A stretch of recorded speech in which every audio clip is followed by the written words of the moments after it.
Bonjour et bienvenue dans Profession Sophrologue, le podcast dédié aux sophrologues qui veulent donner de l'énergie à leur activité.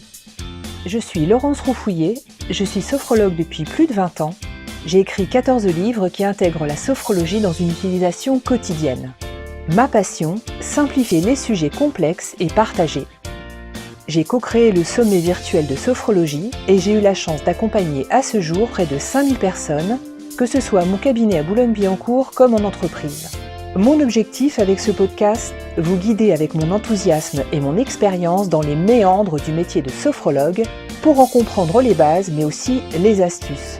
Alors, êtes-vous prêt ou prête à prendre une bonne dose d'énergie ? C'est parti!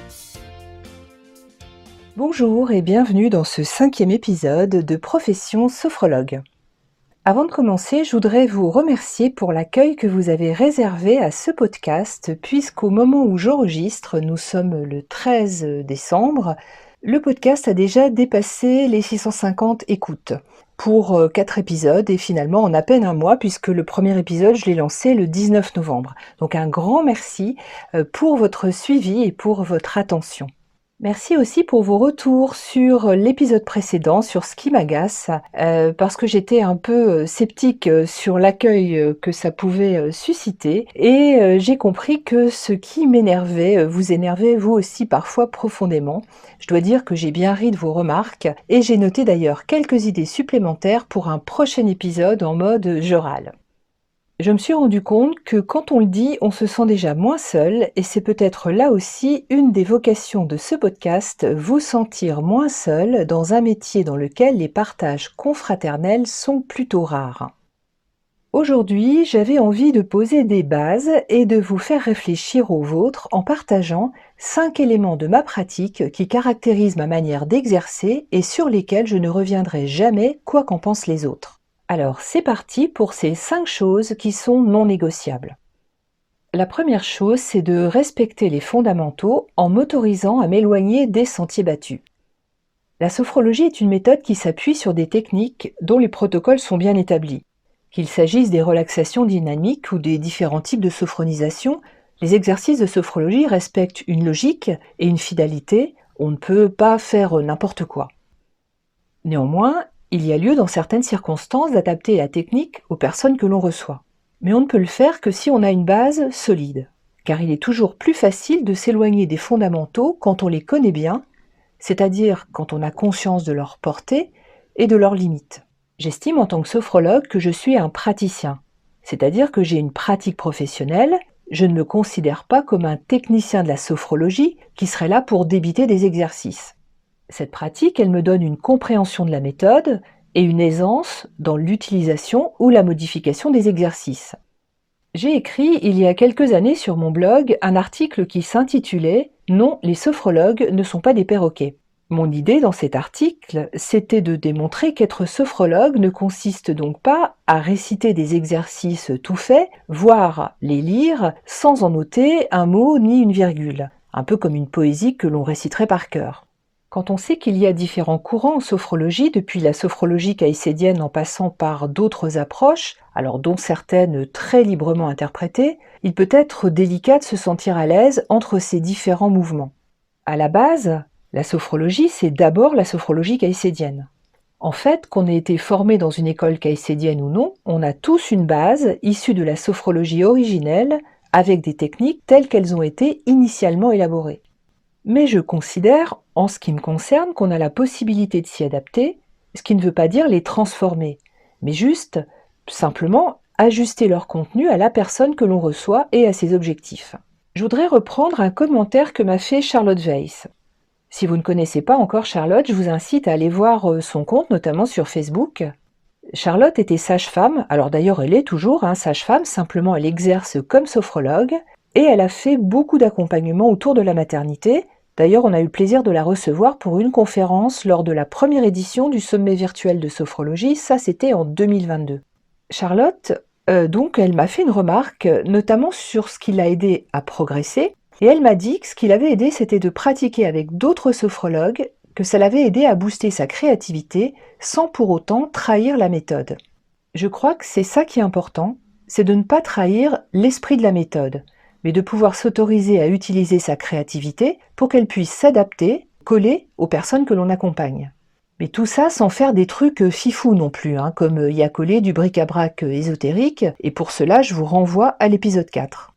Je vous donne un exemple.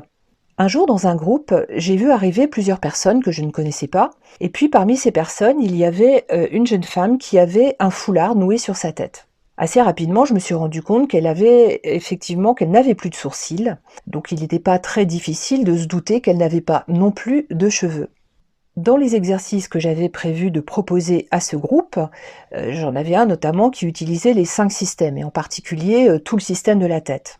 Eh bien, j'ai choisi ce jour-là de ne pas insister, de ne pas appuyer sur ce système, sur le premier système, pour éviter de la mettre mal à l'aise et pour faire en sorte que ça fonctionne pour elle et qu'elle se sente parfaitement intégrée dans le groupe.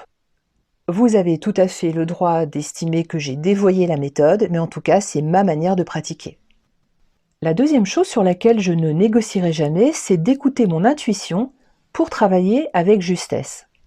Je suis un peu étonnée de lire ça et là que des sophrologues accompagnent leurs clients en prévoyant à l'avance leur parcours sur plusieurs séances. Il semblerait même que certaines écoles formatent le déroulé de séances type, la première séance, même la deuxième. Alors c'est sûr que ça doit être pratique, mais ça me semble peu efficace. Je trouve même cette approche surprenante, pour ne pas dire contre-productive, parce qu'elle ne tient absolument pas compte de l'évolution d'une personne entre 2 séances, ni des événements qui peuvent survenir dans sa vie entre le moment où elle a fixé sa demande initiale et puis le jour où vous la recevez.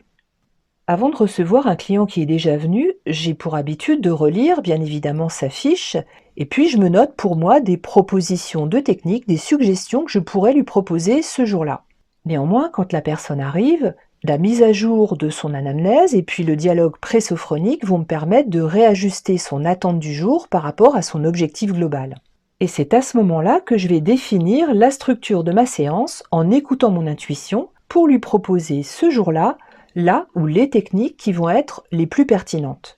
Je peux vous donner l'exemple de quelqu'un qui était venu pour travailler sur la confiance en soi. Bon, j'avais bien évidemment projeté un peu à l'avance le type de technique incontournable que j'allais pouvoir lui proposer.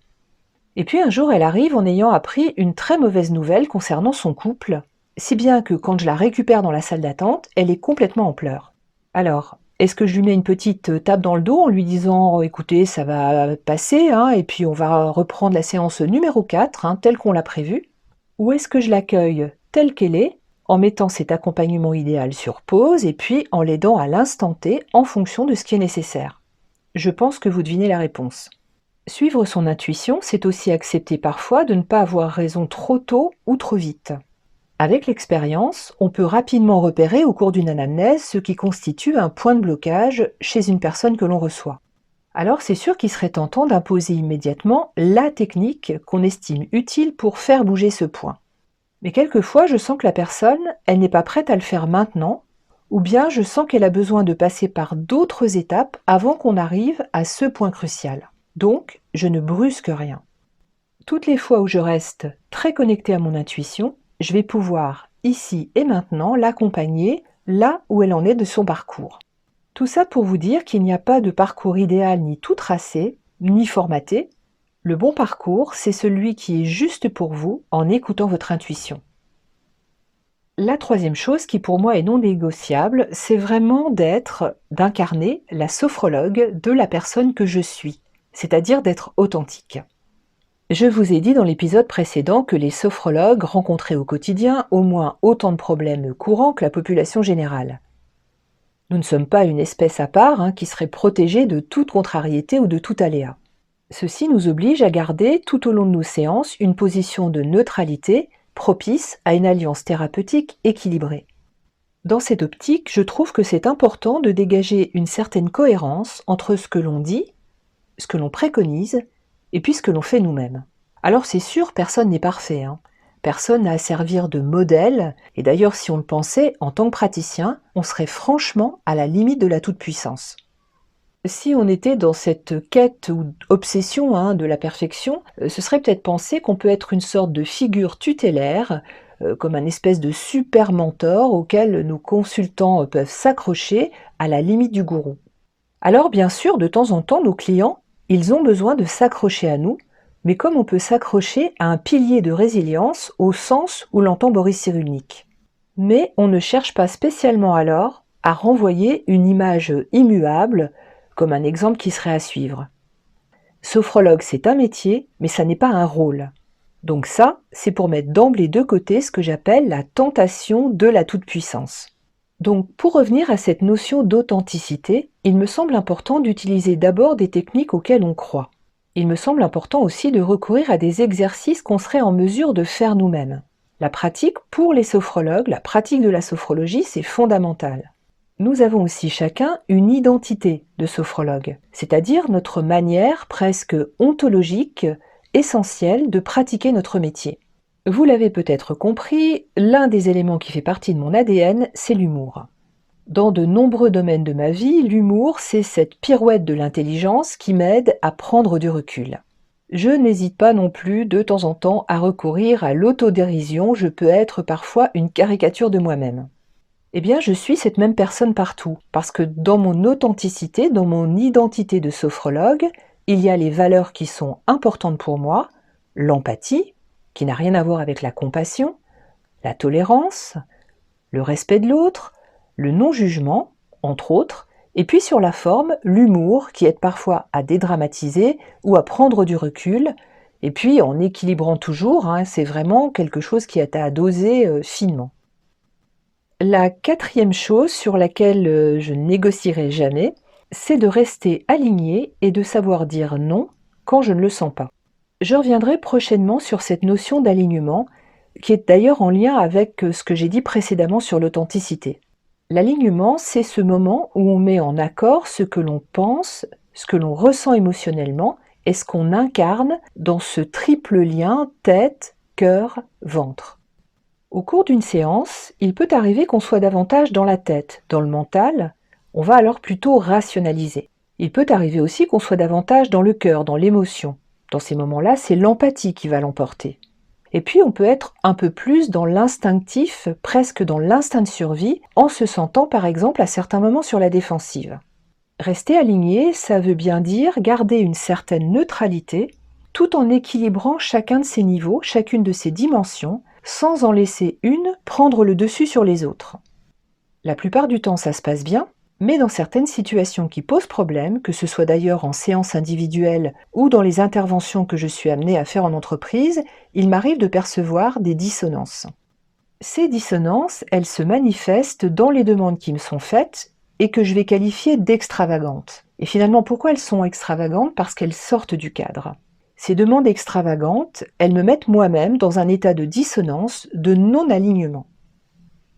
Il m'est arrivé à plusieurs reprises de ne pas sentir quelque chose, mais de laisser le mental, la raison, reprendre le dessus en trouvant des arguments pour me convaincre moi-même.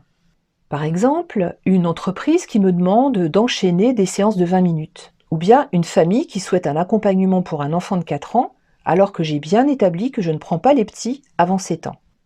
Mais la dissonance va faire que je me dis par exemple que c'est mieux pour moi ou que c'est mieux pour la personne de procéder ainsi ou qu'il faut que j'essaye quand même, en gros il faut que je me force. Ça c'est quand je suis plutôt calée sur la tête.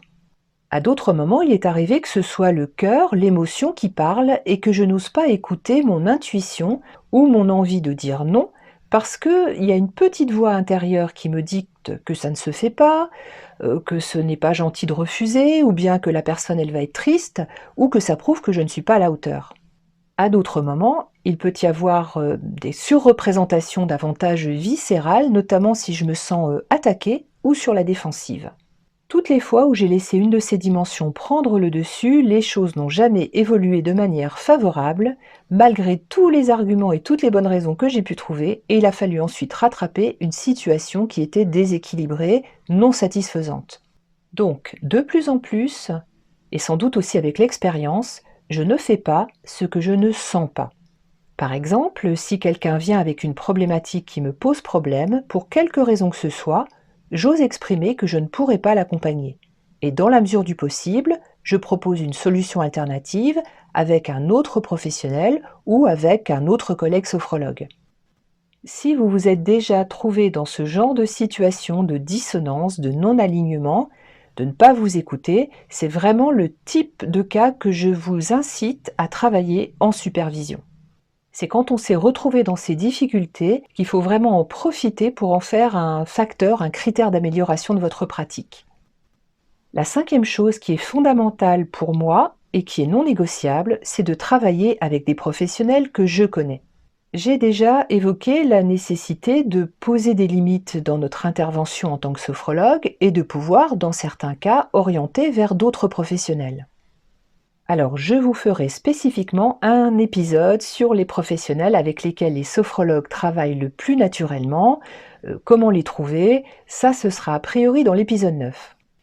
Mais ce qui me paraît déjà important à ce stade, c'est de considérer que quels que soient les professionnels vers lesquels j'oriente mes clients, que ce soit au cours d'un accompagnement ou après, je ne leur indique que des professionnels que je connais, soit parce que je les ai déjà rencontrés, soit parce que je les ai moi-même consultés, soit parce qu'ils m'ont été recommandés. J'évite d'aller piocher un nom ou un numéro dans Doctolib ou sur Google sans m'assurer au minimum du type de pratique, des tarifs et je dirais même de la réputation de la personne. Je ne me fie pas non plus à tous les mails de sollicitations que je reçois, et Dieu sait qu'on en reçoit, qui viennent de personnes qui se présentent, qui viennent de s'installer par exemple dans ma ville et qui affirment, ou qui défendent la pratique qu'elles font. Si leur approche m'intéresse et si j'ai le temps, au minimum, j'essaye de les avoir au téléphone, d'échanger avec elles pour creuser un peu la manière dont elles travaillent. Je ne recommande pas quelqu'un dont je ne connais pas la pratique. Et c'est pour cela que je vous incite à vous constituer un répertoire, pour ne pas dire un réseau de professionnels avec lesquels vous serez à l'aise pour travailler.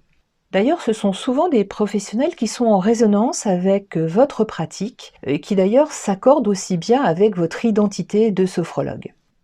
Voici pour ce 5e épisode et j'espère qu'il va vous inciter dès maintenant à noter pour vous les quelques principes dont vous ne dérogerez jamais. Et voilà, cet épisode touche à sa fin. J'espère qu'il vous a inspiré et donné des idées concrètes pour avancer en confiance dans votre activité de sophrologue.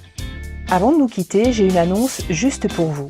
En janvier 2025, je lance un programme de workshop exclusif, spécialement conçu pour vous, sophrologues, qui souhaitez énergiser votre métier. Avec ces ateliers pratiques, je vous transmettrai des outils concrets pour faire grandir vos compétences et votre activité, tout en restant aligné avec vos valeurs. En clair, découvrir tout ce qu'on n'apprend pas dans une école de sophrologie. Les inscriptions ouvriront très bientôt, alors restez à l'écoute et suivez-moi sur mes réseaux sociaux pour ne rien manquer. En attendant, prenez aussi soin de vous et on se retrouve très vite dans le prochain épisode. À bientôt!